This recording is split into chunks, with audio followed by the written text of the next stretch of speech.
Yo, this is your boy Oda coming to you with part 48 of the crochet basics. And today I got some chai tea and I'm going to teach you a stitch and a free pattern. Here's the bead stitch, and it's a pretty good stitch. It's very breathable and it gives texture and it's good for scarves. So let me go ahead and put you on game.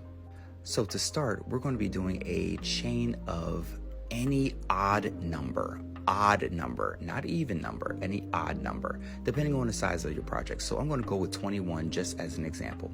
Nope, I'll see you at the end. Now that I'm at my 21 chains, what I'm going to do is start from the second chain from the hook and create one single crochet. So second chain from the hook, one single crochet, and then the next stitch we're going to be doing another single crochet, and then we're going to be doing another single crochet in the next. And you see the theme here, we're going to be doing a row of single crochets all the way across the row. So that's what we're going to be doing for this row 1. So I'll see you at the end. Okay, now that we've completed our row 1, what we want to do is do a chain of 3, 1, 2, 3, and then turn our work.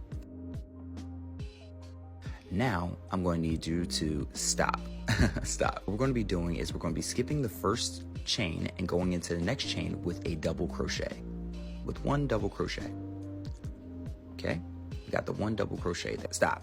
Just stop. Now we're going to be working our beads. I'm going to take my hook out. We're going to be working around the double crochet post with our bead. So follow along. So we're going to yarn over, go around the bead, pull up a loop, yarn over again, go around the bead, pull up a loop, oops, yarn over, go into around the post, pull up a loop. Now I'm going to need you to chill for a second. This last loop on your hook, we want to make sure we keep. So we're going to yarn over and pull through all of the loops except for that last loop, which will leave 2 on your hook, yarn over and pull through those 2. And that's how we create our first bead. To continue, we're going to be skipping 1 stitch and then going into the next stitch and doing a double crochet.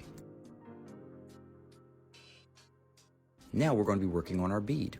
You're going to yarn over, go around the double crochet, pull up a loop, yarn over, go around the double crochet, pull up a loop, yarn over, go around the double crochet, pull up a loop.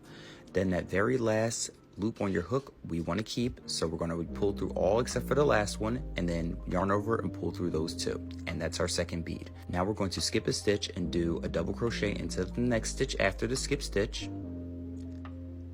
and then we're going to be working on the bead again, going around right there. Remember, I'm saving the last loop on my hook and then yarn over and pulling through. And we're going to continue this all the way until the end. So in the very last stitch, once we get to the end, we're going to be doing a double crochet, 1 double crochet into that very last stitch. But we don't need to put a bead in that double crochet, okay? We don't need to put a bead there. So we're going to chain 1 and we're going to turn our work and we're going to go into the next row. Stop. Okay, now this is where we need to do another row of single crochets across the entire row. So we're going to be doing another row of single crochets around the entire row. So continue along doing your single crochets into every single stitch on the row. Then I'll see you at the end. Great. Okay, now that we're at the end, I'm putting my last single crochet into the very last stitch, but this chain 3 here, I need to add 1 single crochet into the 3rd chain of the top of the turning chain. There we go. Chain 3, and now we can start our bead stitches again. Now that we're set up for the next row, what we're going to do is we're going to skip 1 chain and then go into the next, do a double crochet, and then we're going to do our bead again.